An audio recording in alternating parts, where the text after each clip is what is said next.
बच्चों हम कर रहे थे एक्सरसाइज 11.2। इसके 3 क्वेश्चन हमने कर दिए थे, इनकी वीडियो आपको मेरे चैनल में मिल जाएगी। अब हम करेंगे क्वेश्चन नंबर 4। क्वेश्चन नंबर 4 है 5 सेंटीमीटर त्रिज्या के एक वृत्त पर ऐसी 2 स्पर्श रेखाएं खींचिए जो परस्पर 60 डिग्री के कोण पर झुकी हों। पहले तो हमें एक सर्कल बनाना है, इसे हम रफली बना लेते हैं कि पहले हम एक सर्कल बनाएंगे 5 सेंटीमीटर का, और फिर जो इसकी टेंजेंट होंगी मतलब स्पर्श रेखाएं जो होंगी वो 60 डिग्री का कोण बनाएंगी। तो इसमें हम देखो ऐसे बनाएंगे। यहाँ पर हम करेंगे एक्सरसाइज 11.2 का क्वेश्चन नंबर 4। ये जो मैंने आपको बताया था कल कि ये ऐसे नहीं बनते हैं, इसके डायग्राम बड़े बड़े होते हैं, तो ये हम इसे ऐसे बनाएंगे, इसको हम ऐसे बनाएंगे। तो पहले देखो हम रफली बना लेते हैं। हमें बनाना है इसमें 5 सेंटीमीटर का एक सर्कल, हमने मान लो ये बना लिया। इसकी जो टेंजेंट होंगी, एक टेंजेंट मान लो यहाँ से निकलेगी, एक टेंजेंट सपोज किया हमने कि यहाँ से निकली। ये जो कोण बनाएंगी ये किसका बनाएंगी, 60 का बनेगा। हमें ये यहाँ पर दिखाना है। तो इसका ये सेंटर होगा और ये यहाँ पर एक रेडियस होगी, ये त्रिज्या होती है, यहाँ पर रेडियस होगी ये, और एक रेडियस हमने मान लिया ये है यहाँ पर। तो देखो इसमें जो रेडियस होती है ये 10 एक्सरसाइज 10 में दी हुई है। एक्सरसाइज 10 है जो इसमें 2 थ्योरम है, एक है 10.1 थ्योरम, एक है 10.2 थ्योरम। ये एक्सरसाइज आपकी कट गई है लॉकडाउन की वजह से, ये कम हो गई है एक्सरसाइज, तो इसलिए शायद आपने ये पढ़ी नहीं होगी। तो एक्सरसाइज 10.1 थ्योरम और 2 में देखो क्या है कि अगर कोई भी सर्कल में जो त्रिज्या है, कोई भी सर्कल की त्रिज्या अगर इस पे स्पर्श रेखा यहाँ से होती भी जाए तो क्या कौन सा कोण बनता है यहाँ पर, 90 का। अगर कोई भी त्रिज्या में किसी भी वृत्त की त्रिज्या से अगर स्पर्श रेखा होती भी जाए, टच करती भी जाए, तो वहाँ हमेशा किसका कोण बनता है, 90 का। यही वाली इसमें 10.1 थ्योरम में भी यही है और 2 में भी इसका अपोजिट है बस। तो देखो यहाँ पर आप देखेंगे कि ये 90 का और ये 90 का है, थ्योरम के अकॉर्डिंग दोनों 90 के हो गए। और ये यहाँ पर हमें प्रूफ करना है कि ये 60 होना चाहिए। तो जब आप देखोगे कि ये कौन सा बन रहा है, ये एक क्वाड्रिलेटरल बन रहा है, मतलब एक चतुर्भुज बन रहा है, ये एक चतुर्भुज बन रहा है। तो चतुर्भुज की चारों साइड होती हैं, 4 साइड होती हैं और 4 ही कोण होते हैं चतुर्भुज के। तो चतुर्भुज के चारों कोणों का जो सम होता है वो कितना होता है, 360। जिस तरह त्रिभुज के तीनों कोणों का सम 180 होता है, ऐसे ही चतुर्भुज के चारों कोणों का सम कितना होता है, 360। तो इसमें देखो ये 90 हो गया, ये 90 हो गया और ये एक 60 हो गया। तो इन्हें जोड़ देंगे 180 और ये 60 हो जाएगा 240। और 240 को जब हम इससे 360 से माइनस करेंगे तो कितना आ जाएगा, 120। तो ये वाला जो एंगल होगा ये कितना होगा, 120 हो गया। ये वाला जो एंगल बन गया 120। तो देखो हमें इसमें जब बनाना है कंस्ट्रक्शन, मतलब हमें रचना जो बनानी है वो क्या करना है, हमें डायग्राम कि पहले तो हम एक सर्कल बनाएंगे, इधर 90 का कोण बनाएंगे, इधर 90 का और बीच में 120 का, और फिर हम ये टेंजेंट खींच देंगे। जो टेंजेंट ये मिलेंगी वो क्या होंगी, 60 का कोण बनाएंगी। तो ये तो मैंने आपको रफली समझाया था, अब हम बनाएंगे डायग्राम को। इसमें देखो क्वेश्चन में 5 सेंटीमीटर का हमें एक वृत्त खींचना है। तो देखो यहाँ से हमने ये 5 सेंटीमीटर नाप लिया। अब हमें 5 सेंटीमीटर का एक वृत्त खींच लिया यहाँ पर। ये क्या हो जाएगा, इसको हम मान लेंगे O। इस पॉइंट को हमने मान लिया, क्या मान लिया, O। अब ये केंद्र हो गया, मतलब एक सर्कल का वृत्त का सेंटर हो गया यहाँ पर। अब हम यहाँ से यहाँ तक की एक त्रिज्या खींच लेंगे और एक त्रिज्या हम इधर खींच लेंगे और एक इधर खींच देंगे। तो 0 से हमने मतलब O पॉइंट माना था, इस पॉइंट O से हमने ये एक त्रिज्या खींच दी, इसको मान लेंगे हम। सपोज करो हमने मान लिया इसको A पॉइंट, आप कुछ भी मान सकते हो। तो देखो हमें क्या बनाना है, इसको देखो, इसके अकॉर्डिंग हमें यहाँ पर समझ में आ गया कि हमें क्या करना है। 90 का कोण बनाना है, इधर बीच में हम 120 का बनाएंगे, फिर हम इधर 90 का बनाएंगे। फिर जब दोनों को मिला देंगे, इन टेंजेंट को या स्पर्श रेखाओं को, तो वो 60 का कोण बनाएंगी। तो हमें यहाँ पर बना दिया। अब देखो यहाँ से आप कि यहाँ पर हमें किसका कोण बनाना है, इधर ऐसे रख लिया हमने इसको। 90 का कोण बनाना है पॉइंट ए पर, इसके अकॉर्डिंग देखो यहाँ पर बनेगा 90 का कोण। तो हमें इस पे 90 का कोण बनाना है। 90 का कोण बनाने के लिए देखो क्या करते हैं, यहाँ से रखते हैं। ये मैंने आपको बताया था पहले, एक्सरसाइज 11.1 में हुआ है ऐसा। तो देखो हमने यहाँ से इतना डिस्टेंस लिया, अब डिस्टेंस कम ही लेते हैं, ज़्यादा नहीं लेंगे। हम यहाँ से एक आर्क यहाँ लगा दिया, ठीक है। अब यही डिस्टेंस हमें यहीं रखना है, डिस्टेंस हम चेंज नहीं करेंगे। फिर हम यहाँ रखेंगे ये वाला, यहाँ इस पॉइंट पर, और एक आर्क यहाँ लगाएंगे। फिर रखेंगे हम इस पॉइंट पर और एक आर्क हम यहाँ लगा देंगे। अब क्या करेंगे, देखो इसी पॉइंट पर रखना है, एक आर्क हमें यहाँ लगा देना है और एक यहाँ रखना है इसी पॉइंट पर, और एक आर्क हमें यहाँ लगा देना है और यहाँ से मिलाती हुई पॉइंट ए से एक लाइन खींच देंगे। 90 का कोण बन गया ये, यहाँ पर हमने इसको मिला दिया। अब क्या करना है हमें, यहाँ बीच में देखो 120 का कोण दिया बनाया था हमने यहाँ। अब हम यहाँ बनाएंगे 120 का कोण। अब हम बनाएंगे यहाँ से 120 का कोण पॉइंट ओ से। देखो क्या करना है हमें, ये डिस्टेंस ये लेना है, हम छोटा ही लेते हैं, ये ज़्यादा नहीं लेते। अब हमें ये यहाँ से यहाँ तक की एक आर्क खींच देंगे। ये यहाँ से यहाँ तक का हमने आर्क लगा दिया। अब क्या करना है, ये यहाँ इस पॉइंट पे रखेंगे एक आर्क यहाँ पर। तो ये किसका कोण बनता है, जब ये मैंने आपको पहले बताया था, जब हम यहाँ रखते हैं ये किसका कोण बनता है, जब आप ओ से इसे मिलाएंगे तो 60 का कोण बनेगा। लेकिन हमें चाहिए किसका, 120 का। तो हम फिर से यहाँ पॉइंट रखेंगे, यहाँ इस पॉइंट पर, और एक आर्क हम यहाँ लगा, यहाँ से रखा हम, यहाँ से एक आर्क हम यहाँ से लगा देंगे। तो जब आप पॉइंट ओ से इसको मिलाएंगे तो ये किसका कोण बनेगा, 120 का। ये यहाँ से हमने मिला दिया पॉइंट ओ से यहाँ तक, तो ये किसका कोण बन गया, 120 का। अब हम यहाँ पर इस पॉइंट को सपोज किया हमने, मान लिया बी है। अब हमें बी पॉइंट पे क्या बनाना है, देखो यहाँ पर ये 90 का बनाना था, बीच में 120 का, और यहाँ पर भी क्या बनाना है हमें, 90 का। तो हम इस पॉइंट पर किसका बनाएंगे, एंगल 90 का। तो 90 का एंगल जैसे हमने ए पॉइंट से बनाया था ऐसे ही बनाएंगे। पॉइंट बी से लेंगे हम इतना डिस्टेंस, और फिर हम यहाँ से यहाँ तक एक आर्क लगा देंगे। जैसे हमने पॉइंट ए पर बनाया था बिल्कुल वैसे ही बनाना है। यहाँ पर हमने देखो 90 का कोण बना दिया है। अब हम बी पॉइंट से इसे मिलाएंगे तो वो इस पॉइंट को यहाँ पर काटती हुई जाएगी। जहाँ पर ये काटती हुई जाएगी वहीं पर ही किसका कोण बन जाएगा, 60 का कोण। तो देखो हमने यहाँ पर बी पॉइंट से इसको ये काटती हुई गई और यहाँ मिला दिया, तो यहाँ किसका कोण बन गया, 60 का कोण बन जाएगा। ये दोनों लाइन आपकी मिलनी चाहिए, ये आगे जाके कहीं भी मिल सकती हैं, तो ये आपकी मिलनी चाहिए लाइन बी और ये जो पॉइंट ए से जो हमने लाइन बनाई है ये। अब हम यहाँ नाम दे देंगे। देखो यहाँ किसका एंगल बनाया था हमने, 90 का बनाया था, तो 90 लिख दिया। यहाँ किसका कोण बनाया था हमने, 120 का, और यहाँ किसका था, 90 का। तो देखो ये वाला जो 90 वाले जो कोण हैं ये किससे बनते हैं, देखो ये त्रिज्या है, त्रिज्या को टच करती हुई जा रही है ये लाइन, वो क्या होती है, टेंजेंट होती है, मतलब स्पर्श रेखा होती है, और वहाँ हमेशा 90 का कोण बनता है। ये थ्योरम है, आप ध्यान रखिएगा। यहाँ हमेशा किसका कोण बनता है, 90 का। अब ये कोण हमारा डायग्राम तो कंप्लीट हो गया। अब हमें इसकी रचना करनी है। रचना के बाद हमें क्या करना है, इसका जस्टिफिकेशन। क्योंकि क्वेश्चन में देखो किया है यहाँ पर कि हमें क्वेश्चन में या एक तो रचना करनी है और उस रचना का औचित्य भी देना है। मतलब कि जो हम 60 का कोण बनाकर लेकर आए हैं कि ये सच में ही 60 का है या नहीं, हमें ये प्रूफ करना है। तो पहले हम इसका करेंगे कंस्ट्रक्शन। तो बच्चों देखो रचना यहाँ लिख दी है मैंने। ये जो पॉइंट आया था 60, यहाँ पर हमने इसको मान लिया था P। इसको क्या मान लिया हमने, P पॉइंट। अब देखो रचना में क्या लिखेंगे, जो हमने यहाँ किया है वही लिखेंगे कि पहले हमने खींचा था 5 सेंटीमीटर त्रिज्या का एक वृत्त खींचा जिसका केंद्र O है। यहाँ पर हमने O लिया था इसका केंद्र, और त्रिज्या कितनी थी इस वृत्त की, 5 सेंटीमीटर। दूसरा है कि एक बिंदु A लिया हमने, यहाँ एक पॉइंट A लिया था, उस पॉइंट से हमने एक लंबवत खींचा था। लंबवत क्या होता है, 90 के कोण को बोलते हैं। हम यहाँ बोल सकते हैं कि वहाँ से A से एक 90 का कोण खींचा, या हम लंबवत भी लिख सकते हैं, मतलब परपेंडिकुलर। मैंने आपको बताया था कि कोई भी दो लाइन अगर ऐसे या समकोण त्रिभुज बनाती हैं तो वो क्या होती हैं, हमेशा लंबवत होती हैं, या फिर 90 का कोण होता है वहाँ पर। फिर क्या करेंगे, देखो बिंदु O से 120 का कोण बनाया, यहाँ से हमने 120 का कोण बनाया जो B पर मिलता है। कोण बनाकर हमने B से मिला दिया। फिर लिखेंगे कि देखो पॉइंट 5 होगा, 4th हो यहाँ पर बिंदु B से एक लंबवत रेखा खींची। फिर हमने पॉइंट B से एक लंबवत खींचा, मतलब कि 90 का कोण बनाया। यहाँ पर 5 होगा, देखो दोनों लंबवत रेखाओं को मिलाया। ये जो A पॉइंट वाली थी लाइन लंबवत रेखा और दूसरी B वाली थी, इसको हमने मिला दिया जो P पर मिलती हैं, और वहाँ पर किसका कोण बनता है, 60 का। तो एंगल P हो गया 60। तो ये तो रचना हो गई। अब हमें क्या करना है, इसका जस्टिफिकेशन देना है।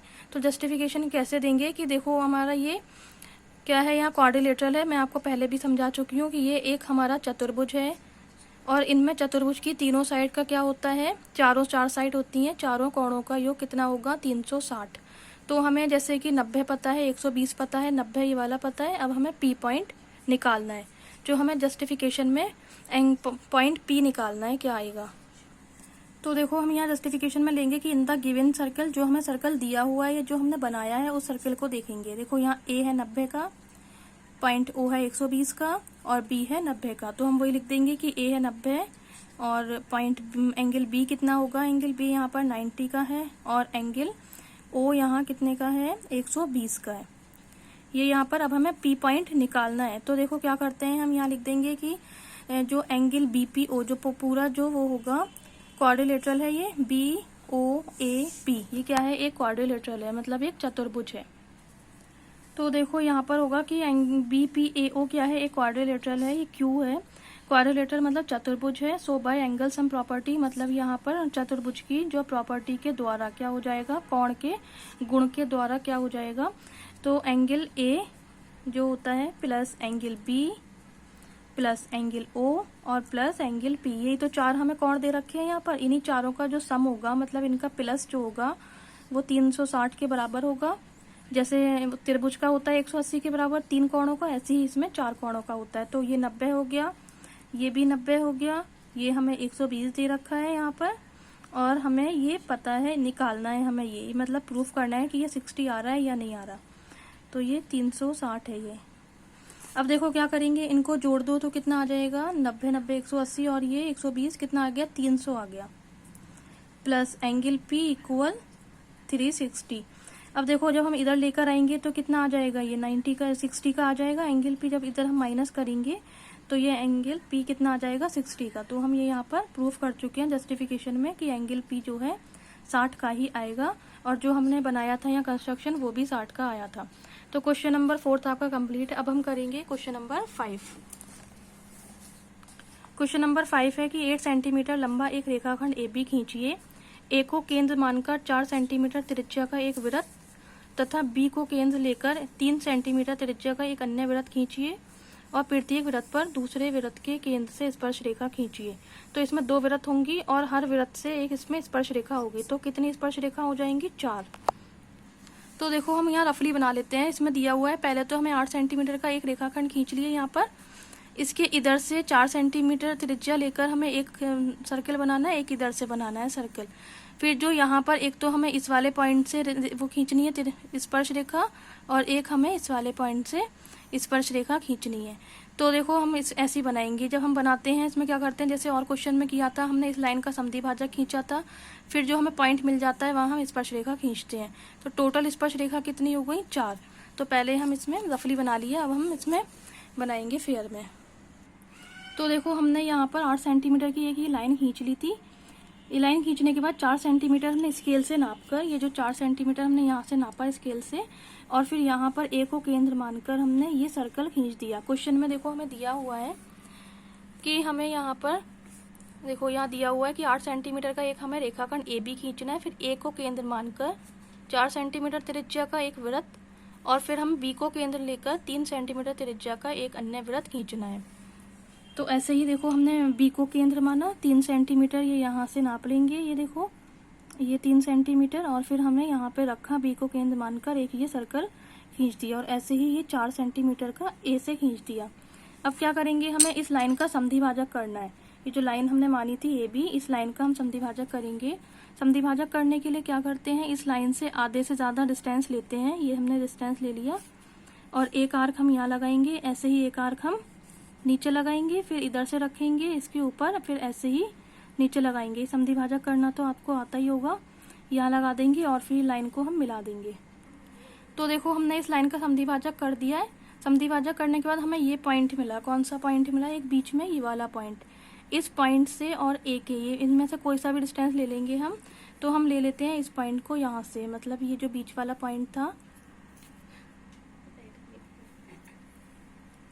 इस वाले इस पॉइंट को हम यहाँ से ले लेंगे, और एक इसको मिलाती हुई सर्कल को A और B को कवर करती हुई एक हम यहाँ पर सर्कल और खींच देंगे। तो ये हमने एक सर्कल खींच दिया यहाँ पर। अब देखो ये जो सर्कल है, ये पहले वाला जो वो था सर्कल, इसको काटता है P पर और Q पर, और छोटे वाले को काटता है S और R पर। तो हमने ये नाम भी दे दिए पॉइंट के। अब क्या करेंगे, देखो A पॉइंट से हमें टेंजेंट खींचनी है S को मिलाती हुई, और एक दूसरी खींचनी है R को मिलाती हुई, और B पॉइंट से खींचनी है देखो P को मिलाएंगे, और B से हम Q को मिलाएंगे। तो यही हमारी टेंजेंट हो जाएंगी। तो ये हमने मिला दी, देखो A से हमने S को मिला दिया, और A से R को मिला दिया, B से P को और B से Q को। तो यही हमारी टेंजेंट बन गई, और ये पूरा हमारा डायग्राम हो गया। ये सारे डायग्राम आपको पेंसिल से बनाने, वरना एग्जाम में आपके मार्क्स कट सकते हैं। अब देखो हमें इसमें बनाने के बाद जस्टिफिकेशन देना है इसका। कि ये टेंजेंट है या नहीं है। तो देखो जो टेंजेंट जस्टिफिकेशन हम कैसे देंगे, जो हमने क्वेश्चन 1 में किया था बिल्कुल वैसे ही देना है। क्वेश्चन 1 देखो मैं आपको दिखा दूं कैसे किया था हमने यहाँ जस्टिफिकेशन। ये रहा क्वेश्चन 1 जो हमने किया था, इसको हमने मिला दिया था लाइन को ओ से और इसको हमने मिला दिया था आर से। अब हमने क्या किया था, देखो अर्धवृत्त में ये बना हुआ कोण है। जब आप इस सर्कल को देखोगे तो ये वाला जो कोण बन रहा है अर्धवृत्त में बन रहा है, और अर्धवृत्त में बना हुआ कोण हमेशा कौन सा होता है, 90 का होता है। और एक बात, ये 90 का इसलिए भी होगा कि ये त्रिज्या है। ये किसकी त्रिज्या है, इसकी, बड़े वाले वृत्त की त्रिज्या है ये। और त्रिज्या से और टेंजेंट को टच करती हुई जो लाइन जाती है वहां पर भी हमेशा 90 का कोण बनता है। ये देखने में 90 का ना हो लेकिन वह हमेशा 90 का कोण बनेगा। और अगर हम इस वाले को देखें तो ये अर्धवृत्त में बना हुआ कोण है, 90 का है, तो हमने यहाँ पर ये लिख दिया था। और लंबवत है, 90 का कोण हमेशा लंबवत होता है एक दूसरे पर लाइनें, तो हमने वो लिख दी थी। और फिर ये स्पर्श रेखाएं हो जाएंगी। ऐसे ही जस्टिफिकेशन हमें करना है इसमें देखो हमने P पॉइंट को हमने A से मिला दिया है यहाँ पर, और A को हमने Q से मिला दिया। तो यहाँ पर 90 का बनेगा क्योंकि ये त्रिज्या है, बड़े वाले इसकी वृत्त की त्रिज्या है यहाँ पर। और त्रिज्या जो हम टेंजेंट से टच करती हुई जाती है तो वह 90 का कोण बनता है। ऐसे यहाँ 90 का बन गया। या एक तरह से ये देखेंगे तो जो बीच वाला वो था सर्कल, बीच वाले सर्कल का ये सेमी सर्कल है, मतलब कि अर्धवृत्त हो गया। अर्धवृत्त में बन रहा है ये कोण, तो अर्धवृत्त में बना हुआ कोण कौन सा होता है, 90 का होता है। तो हमें वो देना है यहाँ पर, वही लिख देना है जस्टिफिकेशन में कि अर्धवृत्त में बना हुआ कोण 90 का होगा। और देखो इसकी रचना आपको खुद ही करनी है, जैसे मैंने पिछले क्वेश्चन की करवाई है, बस वो आपको खुद करनी है। कि पहले हमने ए बी 8 सेंटीमीटर की लाइन खींची, फिर यहाँ ए से 4 सेंटीमीटर का एक सर्कल खींचा और बी से 3 सेंटीमीटर का, फिर ए बी का समद्विभाजक खींचा। ऐसे ही आपको जो किया हमने वो रचना में लिख देना है, वो आपको खुद करनी है। हिंट्स मैंने आपको दे दिया है। अब हम जस्टिफिकेशन में देखो क्या लिखेंगे कि जो त्रिभुज एपीबी देखो APB इस वाले सर्कल के अर्धवृत्त में बना हुआ कोण है। इस सर्कल को देखो आप, ये अर्धवृत्त में बन रहा है, तो APB अर्धवृत्त में बना कोण है। तो जब अर्धवृत्त में बनता है तो अतः कोण APB, एंगल APB 90 का हो जाएगा इससे 90 का। अब जब 90 का कोण बनता है कहीं भी, जैसे कि मान लो सपोज करो यहाँ पर ये 90 का कोण बन रहा है, तो ये वाली लाइन इस पर लंबवत होगी ना। हम इसको ऐसे करके लिखते हैं लंबवत को, तो क्या लिख देंगे, देखो AP लंबवत होगी किस पर, PP पर। तो यहाँ पर हो जाएगी कि AB जो होगा, AB या हम AB बोरी वाला होगा, AP लंबवत है PB पर, AP परपेंडिकुलर है किस पर, PB पर, ये लंबवत हो गई। इसी तरह देखो नीचे वाले को अगर आप देखते हो तो नीचे वाले को भी क्या हो जाएगा, AP लंबवत होगा Q पर, किस पर होगा, QB पर। तो सिमिलरली यहाँ हो जाएगा कि AQ लंबवत है QB पर। तो हमने लिख दिया कि सिमिलरली AQ परपेंडिकुलर होगा QB पर। और जब ये परपेंडिकुलर हो गए, प्रूफ कर दिया हमने, तो ये जो PB होगी और BQ या QB क्या होगी, स्पर्श रेखाएं होंगी। तो हमने 2 स्पर्श रेखाएं तो प्रूफ कर दी। अब बची कौन सी, AS वाली और AR वाली। तो उसमें भी बिल्कुल आपको यही मेथड लिखना है, पूरा यही प्रोसेस होगा। या आप लिखने के बाद डायरेक्ट भी कह सकते हैं, ये वाली लाइन हम डायरेक्ट भी लिख सकते हैं कि इसी तरह जो AS और AR भी क्या होगी, स्पर्श रेखा होगी। अगर नहीं चाहो तो आप ये पूरा भी मेथड लिख सकते हैं। तो हम ये लिख देंगे इसी तरह सिमिलरली कि क्या हो जाएगा, AS तथा देखो AS और AR तथा AR स्पर्श रेखाएं हैं, या ये दोनों मतलब AS इज अ टेंजेंट और AR भी टेंजेंट होगी, स्पर्श रेखाएं हैं। तो ये क्वेश्चन आपका कंप्लीट हो गया है। हमने ये जस्टिफिकेशन भी दे दिया है और रचना आपको खुद ही करनी है। अब हम करेंगे नेक्स्ट वीडियो में क्वेश्चन नंबर 6 और 7।